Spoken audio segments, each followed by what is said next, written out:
Tonight, we begin a journey through the shadows, into the story of a man divided between light and darkness.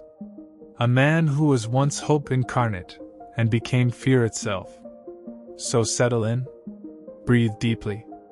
Let us travel from the birth of the Chosen One to the rise of the greatest Sith Lord the galaxy has ever known.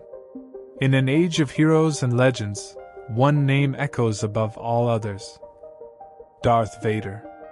The rhythmic hiss of his breath, the heavy sweep of his cape, the blood-red glow of his blade. He is more machine than man. Twisted, broken, consumed by the dark side. But he was not born a monster. He began as Anakin Skywalker, the Chosen One, destined to bring balance to the Force. Destiny, however, had other plans. From the scorched sands of Tatooine to the molten rivers of Mustafar, his descent into darkness reshaped the galaxy forever. Encased in a suit of unending agony, fueled by unmatched power and endless rage, Darth Vader became a name that silenced entire star systems in terror. Tonight, we unveil every secret, every brutal mission, and every painful step that forged the Dark Lord of the Sith. This is not just another Star Wars story. This is the truth, the complete truth, of the man who became myth. This is the story of Darth Vader. It begins with a birth that defied nature. 42 years before the Battle of Yavin, on the sun-bleached deserts of Tatooine, a slave woman named Shmi Skywalker found herself with child. Without a father, without explanation, the boy she bore would grow into the most feared figure the galaxy had ever known. The Jedi had spoken of such a child in ancient prophecy. A chosen one, born of no father, destined to bring balance to the Force. But no one foresaw that this so-called savior would become the galaxy's greatest terror. When Jedi Master Qui-Gon Jinn discovered young Anakin Skywalker in 32 BBY, he found a child unlike any before him.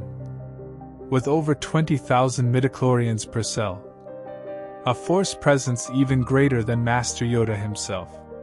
This, combined with his miraculous birth, convinced Qui-Gon he had found the Chosen One. But beneath the miracle, shadows stirred. Whispers have long persisted of Sith manipulation. The Dark Lord Darth Plagueis, master of Darth Sidious, had spent years experimenting with the Force, obsessed with conquering death, with creating life itself through unnatural means. Though his experiments, conducted in secret on the moon's sojourn, were deemed failures, their timing aligned too closely with Anakin's birth to dismiss. Some believe the Force itself, threatened by Sith corruption, responded by creating a vessel of its own. That vessel was Anakin Skywalker. Darth Sidious did not see a threat. He saw an opportunity. Where Plagueis feared the boy, Sidious plotted to seduce him. Raised in slavery, Anakin showed impossible talents. He built machines from scrap, raced pods at deadly speeds, and moved with reflexes no human child should possess. The Force was strong in him, raw, untamed, and dangerous. Yet the mystery of his origin haunted him. The silence surrounding his birth, the pain of his mother's chains. These became the roots of the fear that would later define him. When Shmi Skywalker was captured and killed by Tusken Raiders in 22 BBY, Anakin's grief ignited his first true fall. He did not stop at vengeance, he committed massacre. Warriors, women, children, none were spared. It was the first sign that the Chosen One's power could be wielded by the darkness. His fear of death, born in that moment, would drive him toward Palpatine's promises. Promises of power, of control, of a way to stop loss itself. It was this fear that led to his rebirth. Not as Anakin Skywalker, but as Darth Vader. To many, his origins were myth, a thing whispered about behind closed doors. To the Empire, he was no longer human, but a weapon, a force of nature, a monster born of the Force itself. And in a way, they were right. Whether his conception was engineered by the Sith, or willed by the Force, his birth began a chain of events that would reshape the galaxy for generations. He was a miracle, yes, but his miracle would be rivaled only by his fall, and by the redemption that would one day pierce even the darkest armor. The being who would become Darth Vader entered the galaxy not in triumph, but in chains. Born into slavery on Tatooine in 32 BBY, Anakin Skywalker's earliest memories were of scorching suns, sand-swept huts, and the weight of bondage. But even in captivity, his power could not be contained. While others bowed to their fate, Anakin dreamed of the stars. Under Watto's watchful eye, he poured his frustration into machines and speed. He built droids from discarded scrap, repaired vehicles others had given up on, and most notably, he learned to pod race. But these were no simple hobbies. They were the first signs of something greater. Manifestations of the Force. The same precognition that allowed him to steer a pod at lethal speed would one day guide his hand as he hunted down Jedi across the stars. His mother, Shmi, watched with pride and dread. She saw her son do what other children could not, while their hands fumbled with simple tasks. Anakin was assembling functioning protocol droids and winning races that left grown aliens dead. The Force flowed through him, wild, untamed, and more powerfully than anyone in recorded history. But neither mother nor son understood what he truly was. Everything changed when Qui-Gon Jinn's ship crash-landed on Tatooine. The Jedi Master sensed something extraordinary in the boy. Not just skill, but destiny. A blood test confirmed what his instincts whispered. Over 20,000 midichlorians per cell. A number beyond even Master Yoda. It was the highest count ever seen. Qui-Gon made a wager. If Anakin could win the Bunta Eve Classic, he would earn his freedom. What followed became legend. A 9-year-old human, a slave child, racing in a tournament where grown aliens routinely died. Piloting a pod he built himself from scraps. And he won. His victory proved it. This was no ordinary boy. But freedom came with a cost. Anakin was freed. His mother was not. As Jedi ship engines roared to life, the boy who would become Vader begged her not to make him leave. Tears stained his face. Fear and attachment already gripping his soul. And that wound, never fully healed. When Qui-Gon presented Anakin to the Jedi Council, they responded with caution and fear. Yoda, peering into the boy's future, saw only darkness. Fear leads to anger. Anger leads to hate. Hate leads to suffering. These traits, the ones the Jedi feared, would later make Anakin the perfect vessel for Darth Sidious. The death of Qui-Gon on Naboo sealed the boy's fate. His strongest advocate, slain by Darth Maul. Anakin was placed under the care of a reluctant Obi-Wan Kenobi. Though they would become brothers, Kenobi never fully grasped the weight of Anakin's past. A slave's trauma, a child's abandonment, a storm of power and pain. The Jedi feared his strength, and Anakin felt it. They offered discipline, but withheld trust. They taught restraint, but ignored his suffering. And so, a distance grew between Skywalker and the Order. A chasm that would never truly close. But the echoes of that desert boy never left him. Years later, aboard the Death Star, as Darth Vader tortured rebels and hunted Jedi, The same power that once guided his podracer now guided his hand. The mechanical genius that built droids from junk now maintained the complex systems that kept him alive. Even his legendary rage traced back to that boy on Tatooine, the child who had to leave his mother in chains. Slavery had shown him what it meant to be powerless. As Darth Vader, he would never be powerless again. The fear he once felt became the fear he inspired across the galaxy. The chains he once wore became the invisible shackles of an empire stretched across 1,000 worlds. The boy who left Tatooine carried within him limitless potential and the seeds of darkness. His brilliance, his pain, his attachments, all forged the perfect conditions for a fall. In Darth Vader, we see both the fulfillment of incredible power and the tragedy of its corruption, a living testament to how the galaxy's greatest hope became its darkest nightmare. Anakin Skywalker's first lightsaber reflected his essence. Mechanical precision on the outside, raw force within. It was rough, utilitarian, built with thick ridges and oversized controls. A blade forged not just as a weapon, but as a statement. One of overwhelming strength.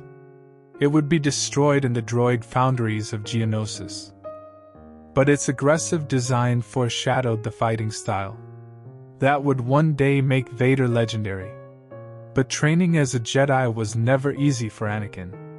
He grew restless during meditations, the calm focus required for floating stones or silent breathing eluded a mind forged in slavery and survival. Though he could perform the tasks perfectly, he chafed at their purpose. Where others found peace, Anakin felt constraint. He could wield the Force, yes, but he could not find harmony with it. The Jedi Code became his second prison. Once, he lived by the rules of a slave master. Now, he was bound by detachment, serenity, control. They told him not to fear. But his mother was gone, and he had never learned to let go. Even as a Padawan, Anakin had proven himself in battle. But he remained an outsider.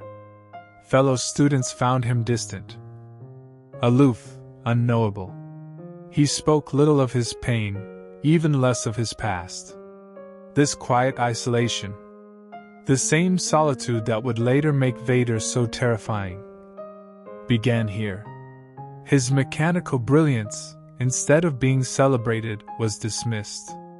Mace Windu once scolded him for leaving droids scattered in the halls, never understanding they were more than machines. They were Anakin's way of coping. Without support, he turned to risk, secretly sneaking out to join illegal races, chasing the rush that once gave him freedom. His nightmares, too, were brushed aside. He saw visions of his mother in pain. But Obi-Wan only told him, "Dreams pass in time." They didn't. And the Jedi's failure to listen would doom both Shmi Skywalker and the Order itself. Kenobi trained him with discipline and rigidity. But Anakin moved through the Force by instinct, not rules. His power grew, but so did the rift between who he was and who the Jedi wanted him to be. The very traits they tried to suppress. Passion, aggression, emotional depth would become the very weapons the Sith would later refine. Most devastatingly, Anakin learned to hide himself. His fears, his attachments, his anger. He buried it all beneath a mask of Jedi composure. It was a skill that would one day serve Darth Vader well. To kill the man called Anakin Skywalker, he first had to bury him. The Jedi's constant suspicion of their chosen one created the very outcome they feared. Every restriction, every doubt, every cold rejection became a crack in Anakin's loyalty, a widening fracture, one that Palpatine would exploit masterfully. Where the Jedi imposed rules, Palpatine offered understanding. Where they demanded detachment, he encouraged passion. Where they saw danger, he saw power. This dynamic, established in Anakin's earliest years, set the foundation for Darth Vader's rise. As the Clone Wars ignited across the stars, Anakin transformed from reckless Padawan to one of the Republic's most feared generals. His tactics were aggressive, his leadership personal. He didn't command from afar, he fought shoulder to shoulder with his men. The turning point came on Christophsis, where Anakin received his own Padawan, Ahsoka Tano. He was reluctant at first, but the bond that formed between them revealed the two sides of Skywalker: his deep compassion and his dangerous need for control. Under his command, the 501st Legion became legendary. The same legion that would one day follow him into the Jedi Temple. His methods clashed with Republic protocol. He often disregarded orders in favor of instinct. Just as Vader would later defy Imperial commanders on Geonosis, Ryloth, and Anaxes, he led brutal assaults, accepting casualties as the price of victory. The ruthless efficiency that defined Vader was forged in these very battles. His mentorship of Ahsoka deepened his connection to others. When she was falsely accused of bombing the Jedi Temple, Anakin defended her with ferocious loyalty. When she left the Order, his trust in the Jedi was wounded further. Another betrayal. Another crack. On Ryloth, Anakin's skill as a starfighter commander foreshadowed the cold precision with which Vader would one day stalk rebel fleets in his TIE Advanced. On Anaxes, facing the brilliant Admiral Trench, Anakin executed a maneuver so bold, so brutal, that it stunned even the Jedi. He achieved victory, but at a staggering cost in lives. And for Anakin, those losses became easier to accept. Among the clones, he was beloved. He knew their names, mourned their deaths, fought beside them. But this intimacy would become a knife when Order 66 turned them against the Jedi. The Battle of Coruscant, his dramatic rescue of Palpatine, and his increasing reliance on personal judgment over Jedi code, marked the end of Anakin Skywalker as the Republic knew him. His talents, his violence, his loyalty to individuals over institutions would soon serve a different master. The Jedi Temple would fall by the very hand they trained, and it would begin not with a betrayal, but with a wedding. After the Battle of Geonosis, Anakin Skywalker and Padme Amidala married in secret, with only C-3PO and R2-D2 as witnesses. Their union broke Jedi law, a choice that would define his final years within the Order.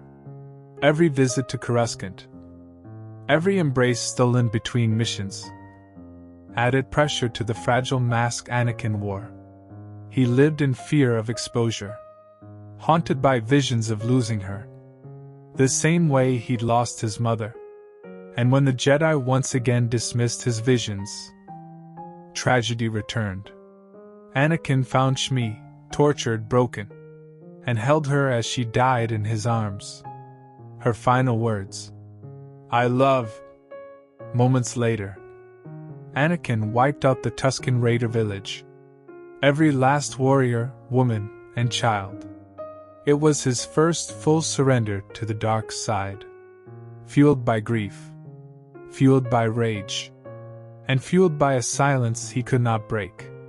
He told no one, except Padme and Palpatine. The Jedi would never understand.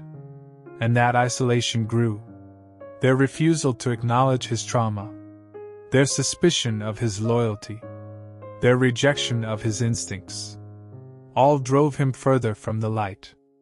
And when the council offered him a seat, but denied him the rank of master, It was the final insult.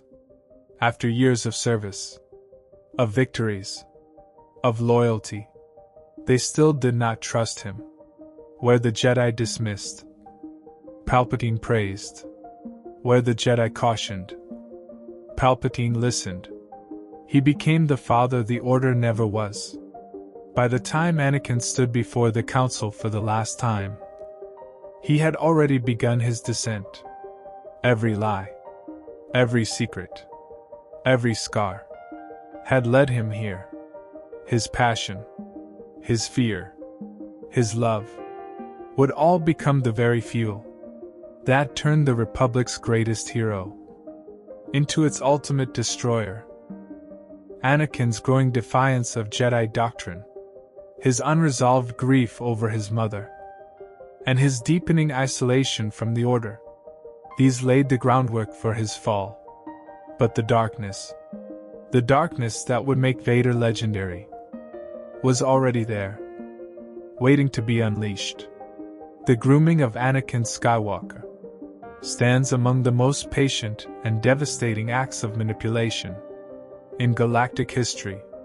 What made it so insidious was how early it began.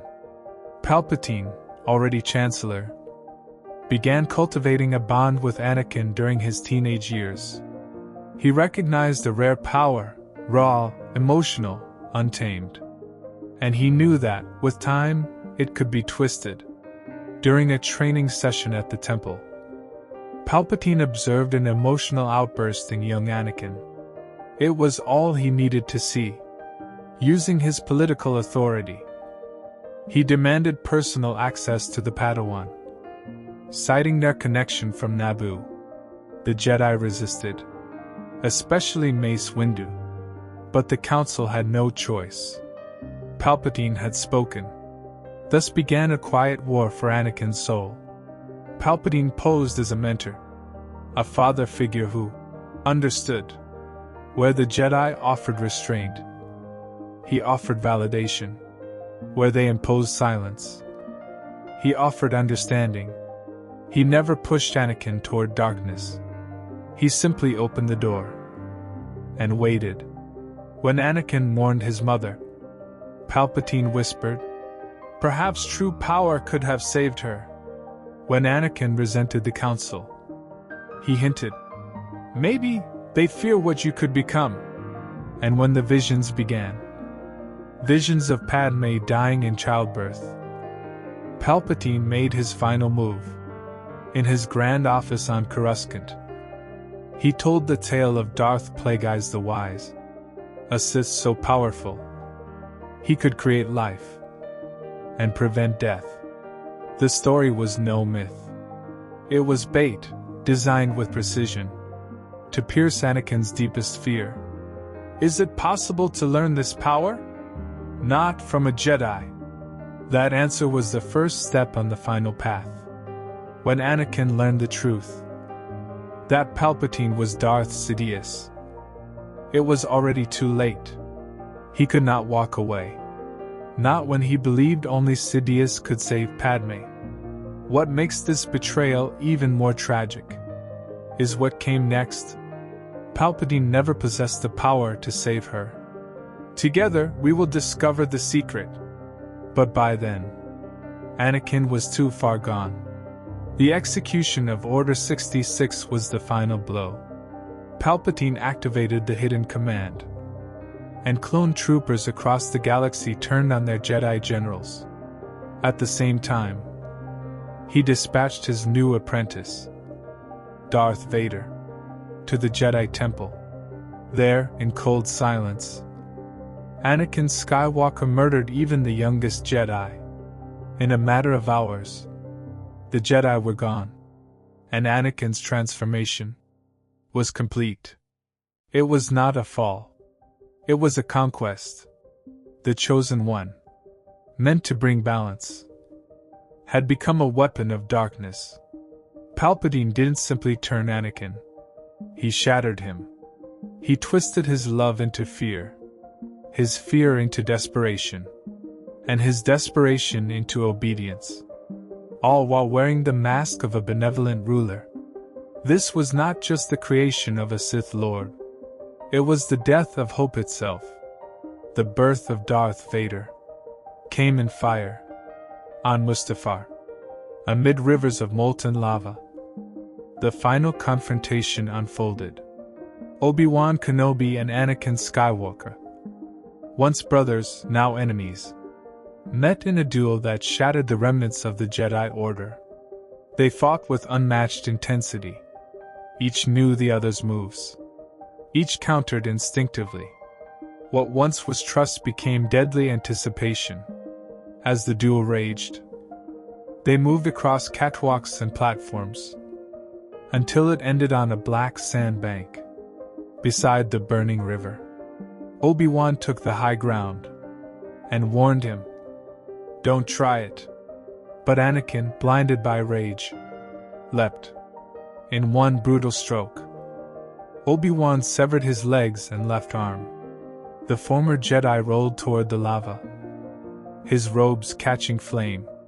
He screamed as fire consumed his body, his lungs scorched by superheated air, his skin charred, his organs failing. And yet, he lived. Palpatine arrived moments later, retrieving what little remained of his broken apprentice. He was rushed to a medical facility on Coruscant. The reconstruction began immediately, and without anesthesia, droids replaced his limbs with cybernetics. They rebuilt his spine, installed a chest computer, and fitted his skull with neural needles to control his artificial limbs. His ribcage was modified, his lungs replaced, his voice gone.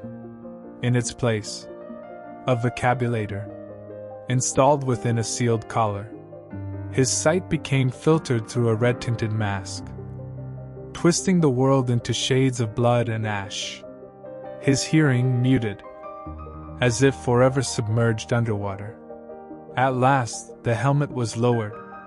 Its seal clicked into place, with a hiss that would become the sound of fear. Across the galaxy, a control panel blinked to life on his chest. The suit breathed for him, and the man inside was silent. When he finally spoke, his first words were not of power or vengeance. "Padme, are you all right?" Palpatine's reply was a lie, and the final nail in Anakin Skywalker's soul. "In your anger, you killed her." Vader's howl of "No!" shattered the room and crushed the remaining medical equipment. The pain, the guilt, the fury became his new foundation. The armor kept him alive, but it was also a prison. Every breath, every movement, every thought filtered through torment. His helmet delivered sight, but only in crimson hues. His neural interface connected him to the suit, but with needles that stabbed constantly into flesh and bone. Even that pain was engineered. Palpatine wanted him in agony. It made him stronger. And so he lived. In darkness. In silence. In pain. Darth Vader was no longer a man. He was a weapon. A shadow of fear. A legend born from fire. And the galaxy would never forget the sound of his breath, or the shape of his mask, emerging from the shadows. The pain did not end on Mustafar. It began there. His eardrums, melted by the heat, required crude audio implants. Every sound, distorted. Every breath, warped and mechanical. Even the sound of his own breathing reached him as a rasping echo. Cold and foreign.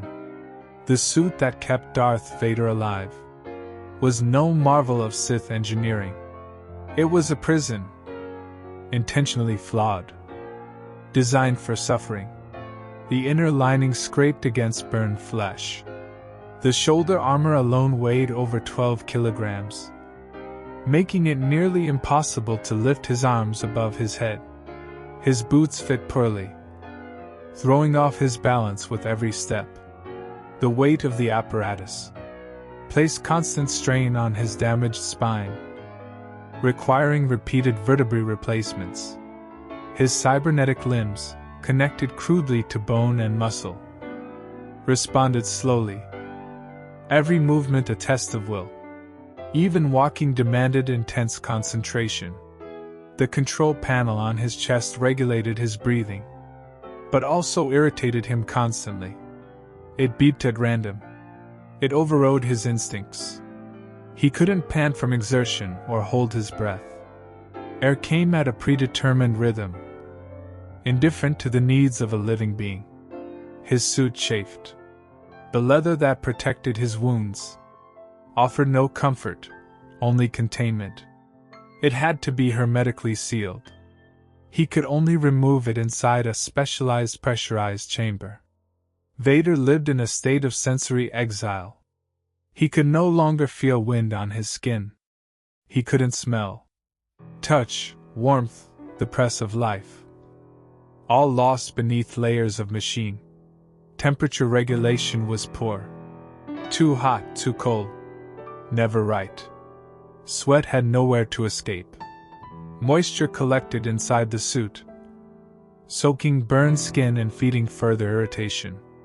Only in his hyperbaric chamber could he briefly remove his helmet. But even these moments were fleeting. His lungs could not survive long on their own. Each day brought ritual maintenance, scans, adjustments, pain. Medical droids calibrated cybernetics, readjusted synthetic organs, and monitored neural interfaces, with needles embedded in his body. And all of it hurt. The suit's vulnerabilities added constant anxiety. A precise hit to the control panel could kill him. An electromagnetic pulse could shut him down. Even water posed a mortal threat. But the suffering was the point. Palpatine ensured it. The agony bound Vader to the dark side. Every moment of torment fed his power, his hatred, his rage, his strength. The armor was a cage, but within that cage, Vader became a storm. His earliest missions began before he'd even mastered the ability to walk comfortably. The first test came in the detention center on Coruscant, interrogating a captured Padawan for Obi-Wan Kenobi's whereabouts. The girl broke, not from torture, but from terror. Vader's presence alone was enough. But the true trial came on Kessel. Acting on intelligence about surviving Jedi, Vader walked into a trap. 12 Jedi awaited. One even severed his prosthetic arm. But he emerged victorious. Backed by the 501st Legion, the Jedi lay dead. Everyone. Combat in the suit was brutal. The armor slowed him. The suit overheated. His lungs couldn't quicken with his effort. Yet, he adapted. Vader learned to use the suit's weight to generate devastating momentum. His cybernetic arms struck with unnatural force. Where once he had danced through the battlefield, he now crushed it. Back at the Jedi Temple, he returned to the scene of his greatest betrayal. There, he searched the archives, hunting for survivors, eliminating stragglers, and refining his skills. His lightsaber style transformed completely. He retained Form V, but modified it to suit his new strength. Basic swings became lethal blows. He integrated Form 3, Sorisa for defense, shielding his vital systems from attack. From Count Dooku's teachings, he borrowed Makashi's precision, overcoming his reduced mobility with economy of motion and disarming techniques. The result was a hybrid form. Deadly, deliberate, unstoppable. A style no Jedi had seen before. As he hunted, Vader began training the Inquisitors, instilling in them the same ruthless tactics he had mastered. Through teaching, he refined his own methods, drilling into them the art of identifying weakness, the way he had learned to weaponize his own. Palpatine handed him a list, a catalog of survivors from Order 66. Among them, Jocasta Nu, the Jedi librarian. One by one, Vader crossed them off. His image became a weapon in itself. The sound of his breath, the silhouette of that armor, the crimson blade igniting in the dark. Many Jedi didn't even draw their sabers. They ran. And yet Vader walked. Always measured. Always cold. He didn't chase. He pursued. These early years defined him. Hunter. Executioner. Monster. Despite the limitations of his armor, Vader proved himself again and again. Each battle taught him more. About the suit, about pain, about power. What began as adaptation became mastery. What began in suffering became legend. The terror that had risen from the fire of Mustafar was now fully forged into the Emperor's most feared enforcer. And the Great Jedi Purge, which had started as a military strike in 19 BBY, now became a systematic hunt. One by one, the remaining lights in the galaxy were extinguished, and at the center of that darkness was Darth Vader. He spearheaded the Great Jedi Purge with methodical precision to expand the reach of the extermination. Darth Vader established the Inquisitorius in 19 BBY, a secretive order of Jedi hunters, trained and twisted by the dark side. They operated from a black fortress on the ocean moon of Ne, deep within the Mustafar system, and they were all former Jedi. The first among them was the Grand Inquisitor, once a temple guard, now a loyal servant of the Dark Lord. Vader trained them himself, and his training was brutal. Sessions pushed them to the edge of exhaustion, injury, and madness. He used force choking as correction, dueling as domination, and psychological torment as a teaching tool. Those who survived became efficient predators, wielding double-bladed lightsabers, and backed by elite purge troopers, ranked by number. The Inquisitors vied constantly for power. The fifth brother once claimed he was next in line to replace the Grand Inquisitor. Ambition was encouraged. Failure was punished. Yet even they were not invincible. The resistance cell known as the Spectres, led by Kanan Jarrus and Ezra Bridger, proved a persistent threat. And at Malachor, Vader's hunters met their match.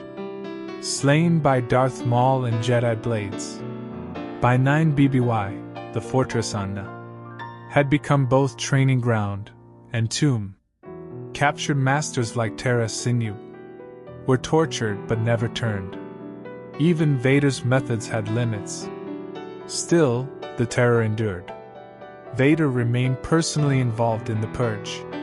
He pursued Jedi himself, his breathing alone enough to break their will before a single strike.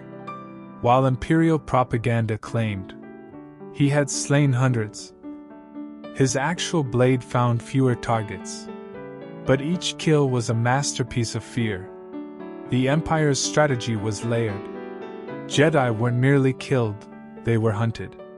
False distress signals, captured Padawans used as bait, sacred Jedi sites monitored for returning survivors. And across the stars, the Force-sensitive children were watched, and sometimes taken. The Inquisitors had the power to override local Imperial commands, their hunts a top priority in the Emperor's hierarchy. But over time, internal rivalries and personal ambition eroded their effectiveness. Eventually, the Empire stopped replacing the fallen. Only one hunter was still feared without question: Vader.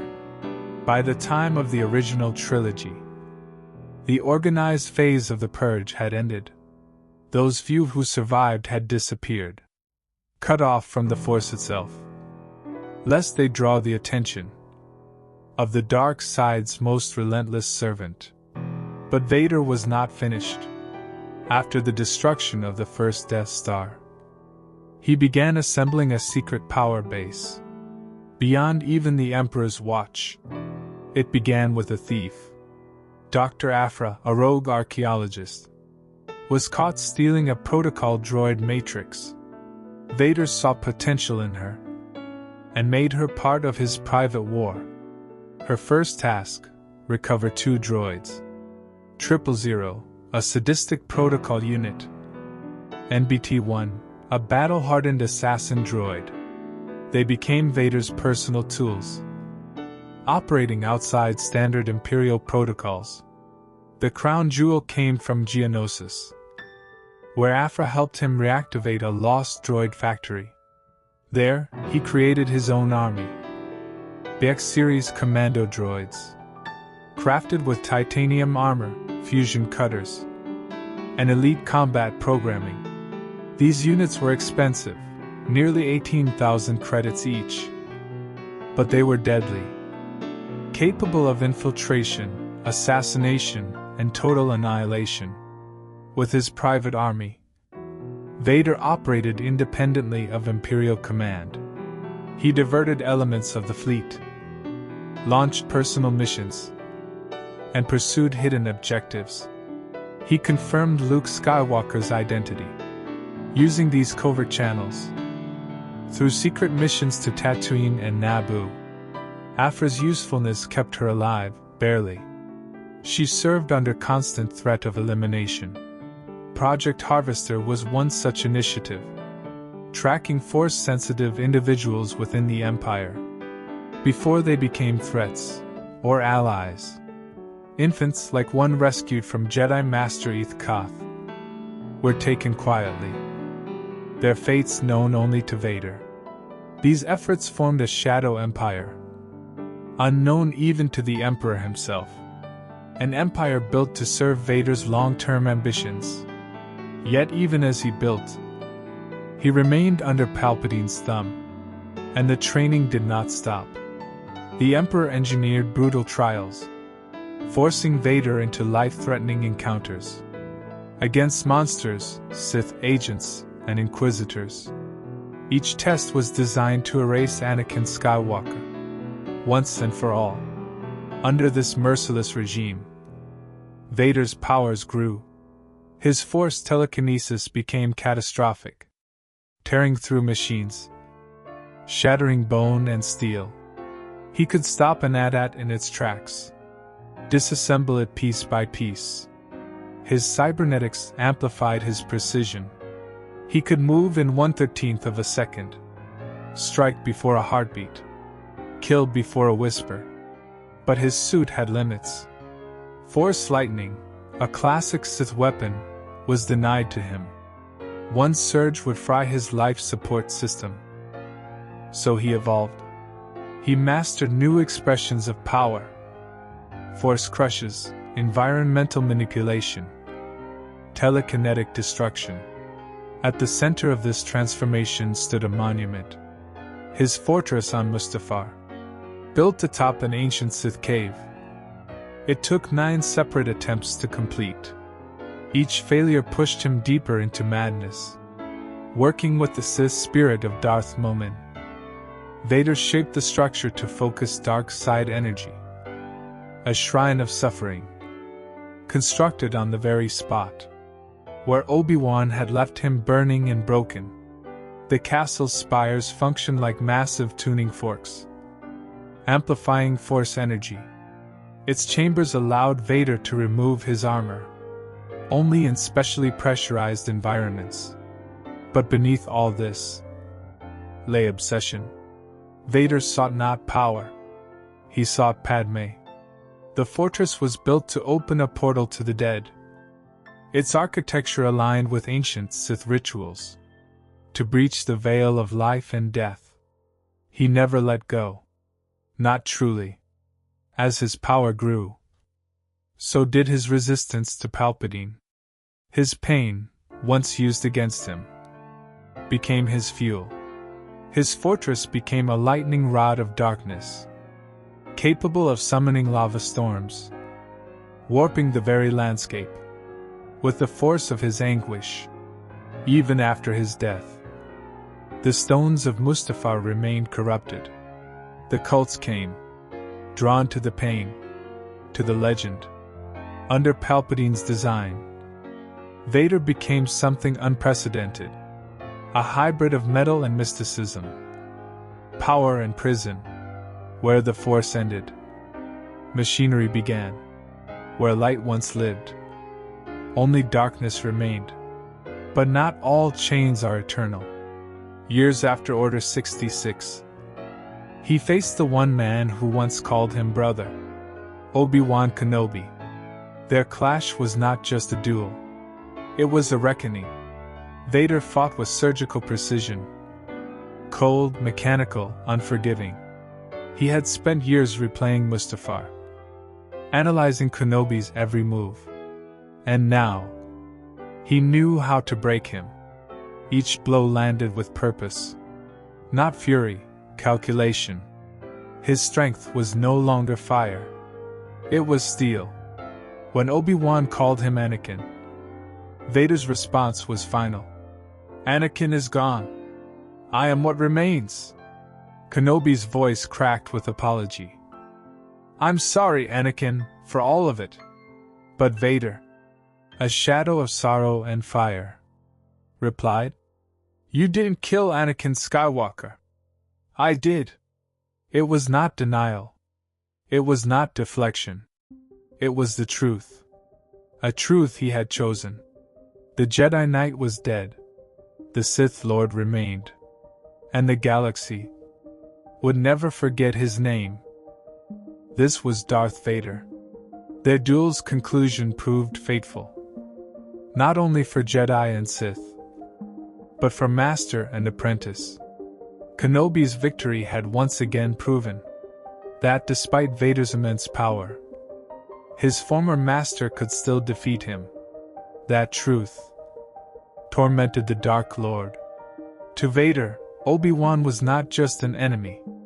He was the final thread. A living reminder of the man he used to be. So long as Kenobi lived, Anakin Skywalker endured. When their battle resumed on a desolate, jagged world, the shattered terrain mirrored their shattered bond. Each clash of sabers, a scream of betrayal. Each blow, a memory buried in rage. Vader's threat, "Then you will die," was not mere fury. It was a vow to sever the last tie to the name Anakin Skywalker. But he failed. Again. And the emotional storm afterward did not go unnoticed. Palpatine sensed weakness, the flicker of something long buried. He cautioned Vader, warned him that his feelings for Kenobi could become his undoing. In response, Vader didn't retreat. He doubled down. He crushed all lingering ties to the past and embraced the darkness with renewed resolve. But then came a name, Skywalker.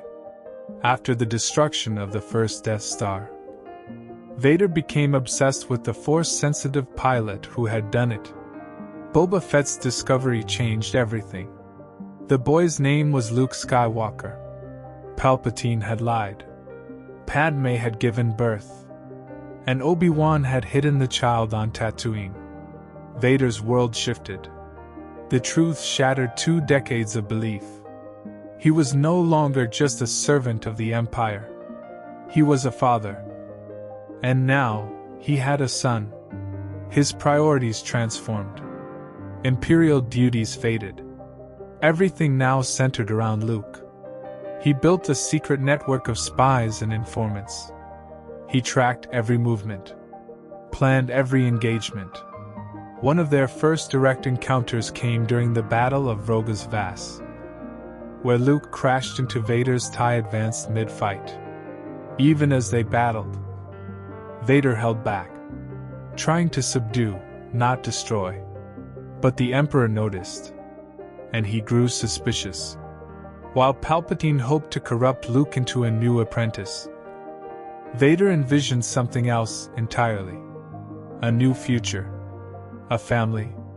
A rule shared between father and son. Their confrontation on Cloud City was no ambush. It was an invitation. A calculated trap to test Luke's strength and offer him a place by Vader's side. Join me, and together we can rule the galaxy as father and son. But Luke refused, choosing to fall into the abyss rather than rise into darkness. And in that moment, Vader felt it again. Loss. A pain he hadn't known since Padmé's final breath. That pain became obsession.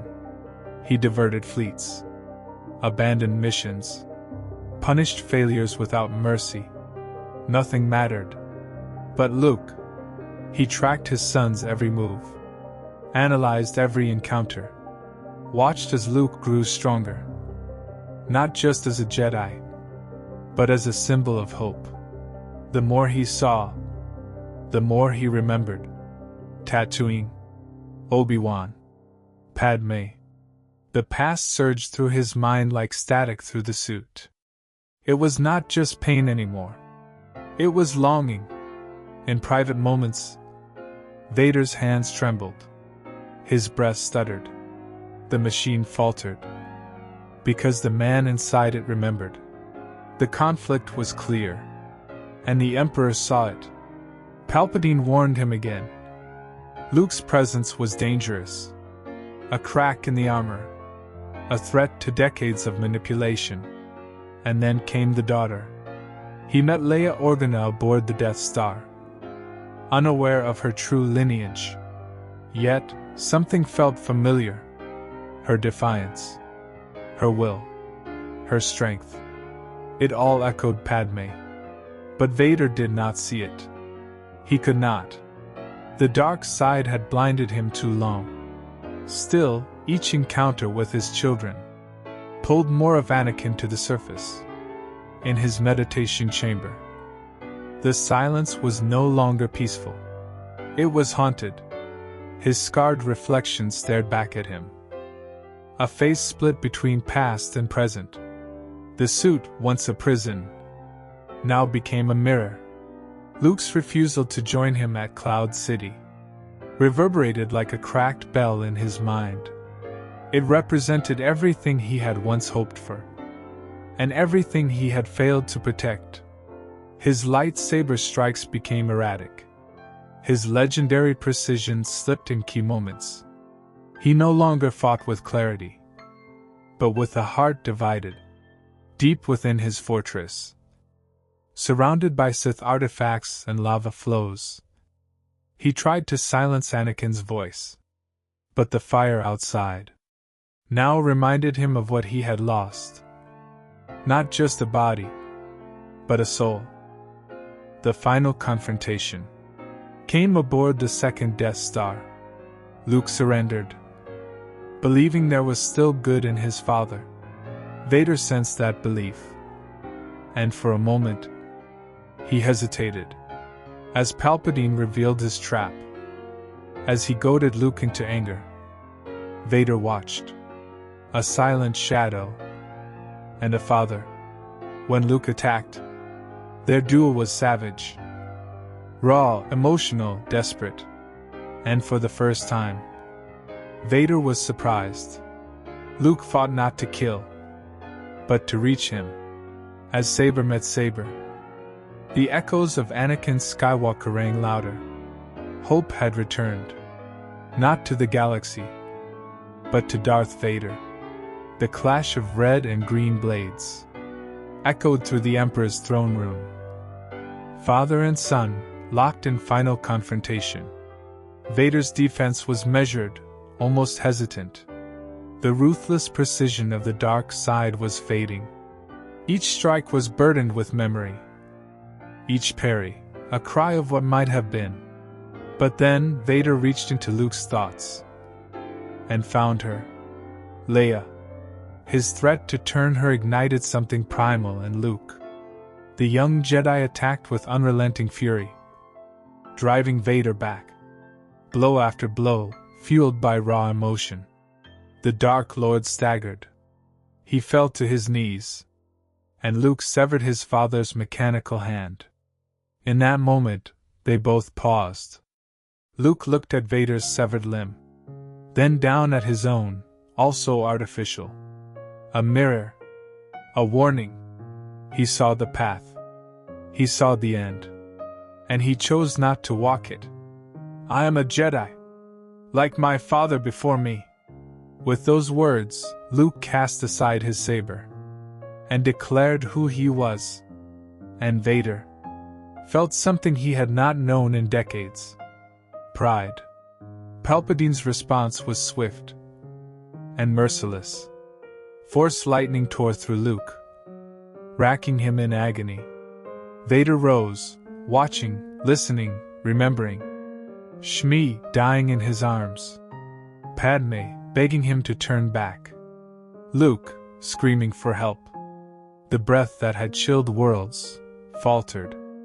And in that breath, Anakin Skywalker awakened. He seized the Emperor, lightning arcing over his armor, shorting his systems, burning him from within, and hurled him into the abyss. It was his final act of strength, his final act of love. The life support system failed. The machine began to die. But for the first time in decades, Anakin felt peace. Luke dragged his father to a shuttle bay, refusing to leave him behind. There, on the brink of death, Vader made one last request.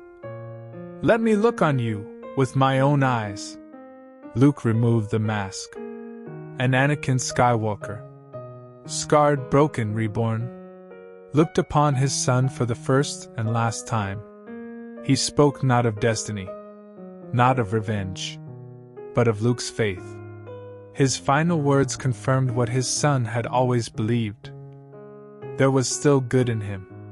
Anakin Skywalker died, not in rage, but in redemption. Not through power, but through love.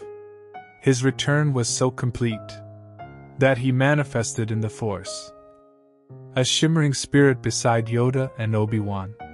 The slave who became a hero, the monster who became a man. The legacy of Darth Vader would echo for generations. Across the galaxy, his name still inspired fear. Entire systems whispered of the Dark Enforcer, who could kill with a thought. But the truth was more complicated. To some, he died a villain. To others, a redeemed Jedi. The chosen one, who fulfilled the ancient prophecy by destroying the Sith. For his children, the revelation was both gift and curse. When Leia's parentage was made public, her promising Senate career collapsed. Despite her role in defeating the Empire, she was judged by her father's shadow. Forced from politics, she turned to military command, leading the resistance. Luke's attempt to rebuild the Jedi was haunted by the same shadow. Whispers followed him, rumors of inherited darkness. That fear would one day help destroy his new order. The deepest echo of Vader's legacy manifested in his grandson, Ben Solo. Raised in secrecy, Ben eventually discovered the truth of his heritage. And that truth shattered him. Obsessed with Vader's power, Ben spoke to the scorched remains of his grandfather's helmet, longing to finish what he believed Vader had started. He became Kylo Ren. But he misunderstood. Vader's true legacy was not dominance, but redemption. Kylo saw Vader's fall to the dark side as strength, and his return to the light as weakness. Yet the mask he wore, the saber he wielded, were pale reflections. Beyond his family, Vader's name was used for propaganda. Imperial remnants treated him as a martyr. Some worlds honored him, others cursed him. Memorials were raised to both his victims and his power. The Skywalker bloodline carried that burden. Luke's exile, Leia's retreat, Ben's fall. Each traced a line back to Anakin's choices. Even his technology lived on. His life support systems, though crude, inspired future cybernetics. His fortress on Mustafar became a shrine for dark side cultists, drawn to the lingering echo of his pain. His tactics, personal leadership, fear as a weapon, were studied by military strategists long after his death.